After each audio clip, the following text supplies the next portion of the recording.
Welcome to Eklavya study point and I am Sachin. और आज की इस वीडियो में हम सभी क्लास 12th के हिंदी कोर का सैंपल पेपर देखने वाले हैं। 2023 के बोर्ड एग्जाम के लिए बहुत ज्यादा इंपॉर्टेंट रहने वाला है और इसी पैटर्न पे आपका पेपर आने वाला है। तो आगे मैं आपको बताना चाहूंगा कि अगर आपकी कोई भी क्वेरी हो तो आप मुझे इंस्टाग्राम पे मैसेज कर सकते हैं। मेरा यूजर नेम आप सभी के सामने लिखा हुआ है। और आप अगर हमारे टेलीग्राम ग्रुप को ज्वाइन करना चाहते हैं तो आप class 12 ESP new group search मारकर हमारे टेलीग्राम ग्रुप से ज्वाइन हो सकते हैं। और अगर आपको बाकी सभी सब्जेक्ट्स के नोट्स पढ़ने हैं तो आप हमारी वेबसाइट www.eklavyastudypoint.com को विजिट कर सकते हैं। तो चलिए अब हम सैंपल पेपर की तरफ चलते हैं। तो ये आप सभी के सामने सैंपल पेपर 1 है हिंदी कोर का, और 3 घंटे का आपको टाइम मिलता है। और जैसा कि इसमें लिखा है कि 2 खंड होंगे आपके आ और बा। टोटल इसमें 13 प्रश्न होंगे। खंड आ में आपके एमसीक्यूज पूछे जाएंगे, लगभग आपके 45 क्वेश्चन दिए होंगे जिसमें से 40 के उत्तर आपको देने हैं। खंड बा आपका वर्णनात्मक प्रश्न वाला होगा, यानी कि आपको इंटरनल चॉइस दी होगी और आपको लिखना होगा आंसर। निर्देश बहुत ध्यान से पढ़ने हैं आपको, ठीक है। हो सके तो आप क्रमशः यानी कि सीरियल वाइज आंसर लिखें, नहीं हो सकता तो कोई ऐसी जबरदस्ती नहीं है। तो सबसे पहले जो आपका खंड का होता है उसके अंदर आपका गद्यांश दिया गया होता है। तो मैं आपको यहाँ पे गद्यांश सॉल्व करवाकर बिल्कुल भी आपका कीमती समय वेस्ट नहीं करना चाहता, क्योंकि गद्यांश सॉल्व करने का तरीका हर बच्चे का अलग होता है। और हिंदी के गद्यांश में आपको बहुत आसानी से आंसर मिल जाते हैं, तो आप इस गद्यांश का स्क्रीनशॉट ले सकते हैं और बाद में आप इसकी प्रैक्टिस कर सकते हैं। देखिए, प्रैक्टिस करना जरूरी है, आप इसको स्किप मत करना। गद्यांश मैं आपको दिखा रहा हूं और इससे रिलेटेड जो क्वेश्चंस हैं वो भी आपके स्क्रीन के सामने चल रहे हैं, तो आप इनका स्क्रीनशॉट लेके इनकी प्रैक्टिस जरूर करें। और जो मैं आपको अपना इंस्टाग्राम हैंडल देता हूं वहां पे आपको जो जो क्वेश्चंस मैं आज बताऊंगा, आपको जो लिखने हैं, मुझे आप वहां पे भेज सकते हो। एग्जाम से पहले मैं आपकी कुछ गलतियां बता सकता हूं अगर आप मुझे वो फोटोज भेजते हो लिखकर। अगर नहीं भेजते तो आप हो सकता है कुछ गलत कर लो, ठीक है। तो आप ये सारी चीजें कर सकते हैं। तो ये क्वेश्चंस आप सभी के सामने लिखे हुए हैं, आप इसका वीडियो को पॉज करके भाई इसका स्क्रीनशॉट ले सकते हो, ठीक है। आगे बढ़ते हैं अब हम। फिर दूसरा प्रश्न जो है आपका वो काव्यांश पर आधारित प्रश्न है, ठीक है। तो इसको भी आप अपने तरीके से ही करेंगे, क्योंकि इसमें भी अगर मैं करवाता हूं तो वो मेरा तरीका अलग होता है ढूंढने का, आंसर हर किसी का अलग होता है। सो काव्यांश का स्क्रीनशॉट आप ले सकते हैं। मैं आपको इसके प्रश्न दिखा देता हूं, ठीक है। और इसके अंदर इसके आंसर भी दिए हुए हैं भाई, ठीक है। जो आप देख सकते हैं कि कवि ने जगत के अचर सचर प्राणियों के बारे में क्या कहा है, सभी अपनी धुन में व्यस्त हैं। तो कुछ इसी तरीके से आंसर वगैरह भी दिए हैं, आप इसको यहां से देख सकते हैं, ठीक है। अब आगे चलते हैं। ये आपका दूसरा पद्यांश है जो अथवा में करके आ सकता है, ठीक है। अब तीसरा प्रश्न जो है यहां से हमारा काम स्टार्ट होता है। तो इसमें वॉचडॉग पत्रकारिता क्या होती है, अभिव्यक्ति माध्यम से रिलेटेड प्रश्न है। तो वॉचडॉग पत्रकारिता का यहाँ पे मतलब है कि कहीं ना कहीं घोटालों का पर्दाफाश करना। फिर है बीट से आप क्या समझते हैं। तो बीट का मतलब होता है रुचि के अनुसार जो संवाददाता होते हैं उनको उसका कार्य बांट देना। भारत में इंटरनेट कब आरंभ हुआ, तो सन 1993 में। फिर है कविता में परिवेश का चित्रण कैसे होता है, ठीक है। गांव का परिवेश होने पर ग्रामीण शब्द, प्राकृतिक परिवेश होने पर प्राकृतिक शब्दावली, सन्नाटे का परिवेश होने पर साय साय आदि शब्दावली। तो ये सारे विकल्प सही दिए हुए हैं जो भी यहाँ पर लिखा है।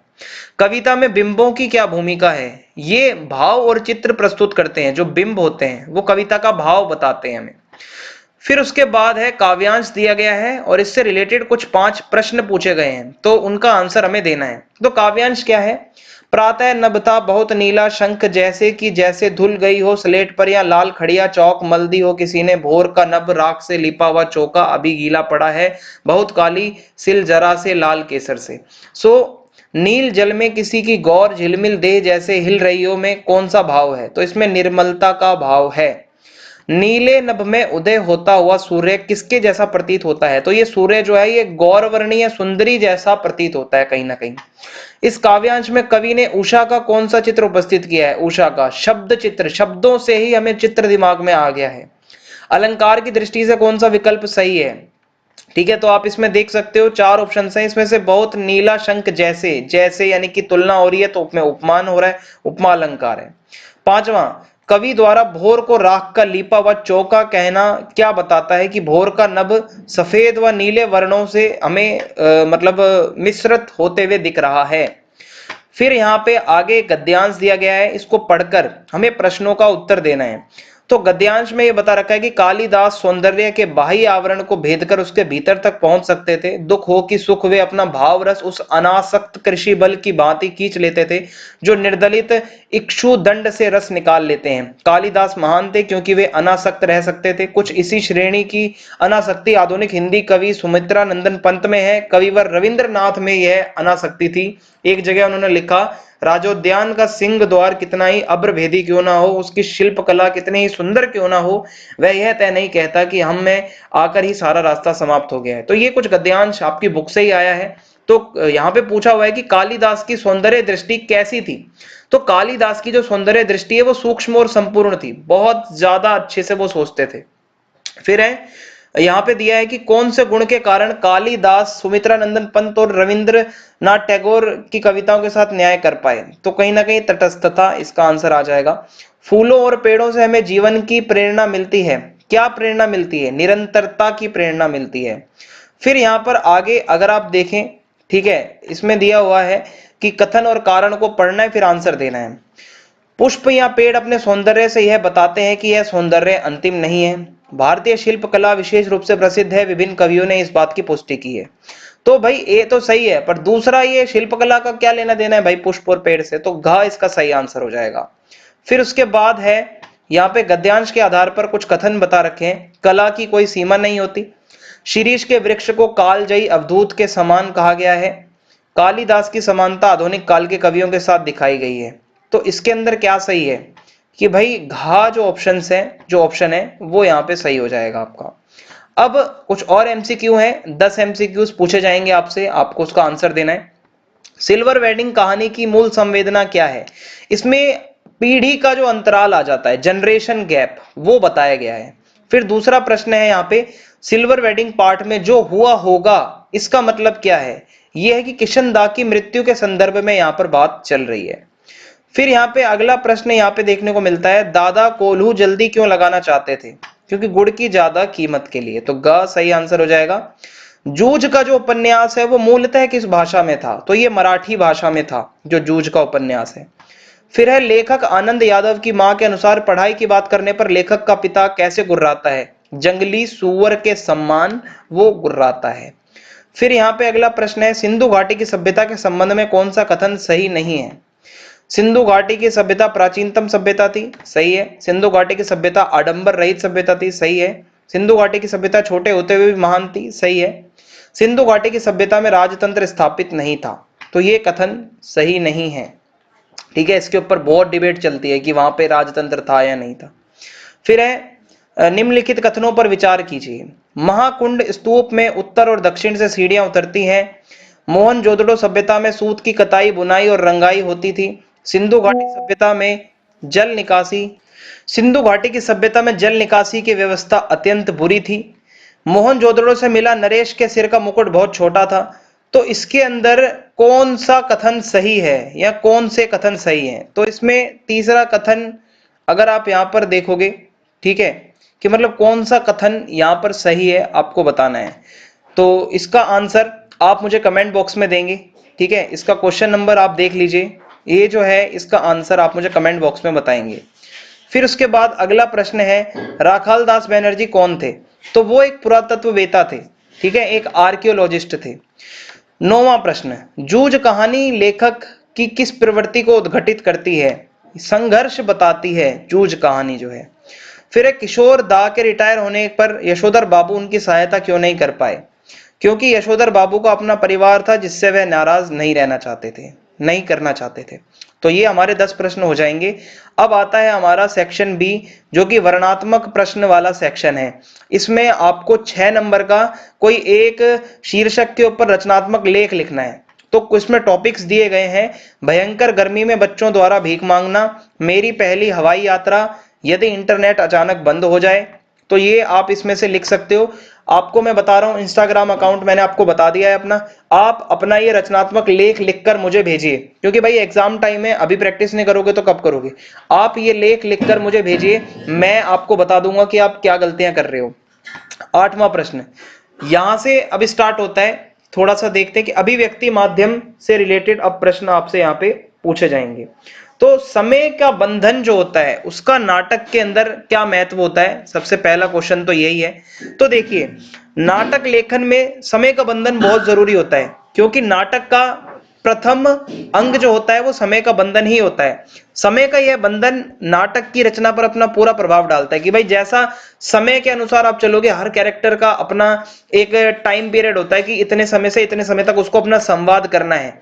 और मैं आपको बताऊं, नाटक चाहे पास्ट में हो लिखा हुआ है, फ्यूचर में हो, पर नाटक हमेशा वर्तमान में ही चलता है। नाटक कभी भी फ्यूचर या फिर भूतकाल में नहीं होता, नाटक में जो हो रहा होता है वर्तमान में होता है। इसीलिए यहां पर समय को लेकर बहुत जरूरी है कि आप समय का ध्यान रखें।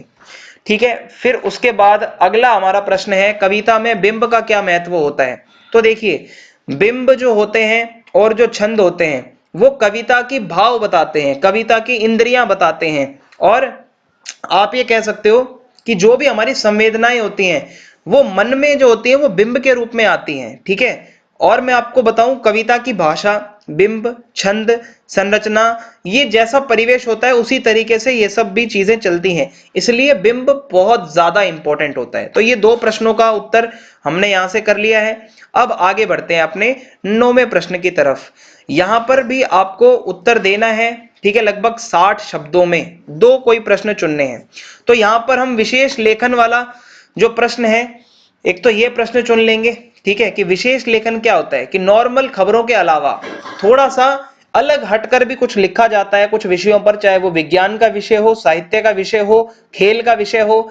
और इसमें जो भाषा शैली का यूज होता है, कोई निश्चित शैली तो नहीं होती। ठीक है, भाषा शैली अगर आप यहाँ पर देखो कोई ऐसी नहीं होती, लेकिन फिर भी मैं आपको बता देता हूँ, कुछ शब्दावलियां यूज होती हैं। कारोबार और व्यापार से रिलेटेड अगर खबरें होती हैं तो सोना उछला, चांदी गिरी, ऐसे शब्द यूज होते हैं। पर्यावरण और मौसम, इसके अलावा अगर खेल से जुड़ी खबरें होती हैं तो ऐसे वर्ड आते हैं, जर्मनी ने घुटने टेके, ऑस्ट्रेलिया के पांव उखड़े। और पर्यावरण से रिलेटेड अगर खबरें होती हैं तो बहुत ज्यादा बारिश बरसी, ताबड़तोड़ बारिश, ग्लोबल वार्मिंग, टॉक्सिक कचरा, और ये सब चीजें यूज होती हैं। ठीक है, फिर इसके बाद आगे है, टीवी खबरों के कौन कौन से चरण होते हैं।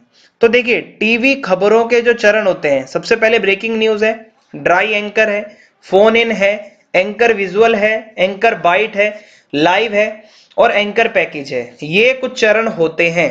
ठीक है, आप वीडियो को बैक करके दोबारा सुन सकते हो, लिखते हुए भी चल सकते हो। फिर उसके बाद अब हमारे सामने अगला प्रश्न है 10वां, काव्य खंड पर आधारित 3 प्रश्नों में से किन्हीं 2 के उत्तर देने हैं हमें 60 शब्दों के अंदर अंदर।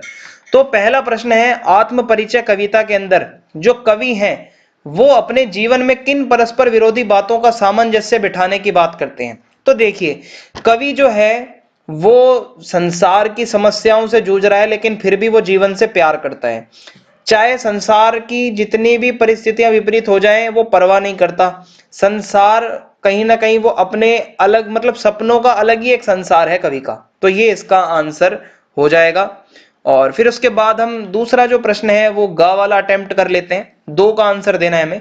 तो क्वेश्चन ये पूछ रहा है कि विप्लव रव से छोटे ही हैं शोभा पाते पंक्ति में विप्लव का क्या मतलब होता है। ठीक है, और छोटे ही हैं शोभा पाते ऐसा क्यों कहा गया है। तो देखिए, विप्लव रव का मतलब होता है क्रांति। क्रांति जो होती है वो गरीब लोगों को या आम जनता को जोश से भर देती है।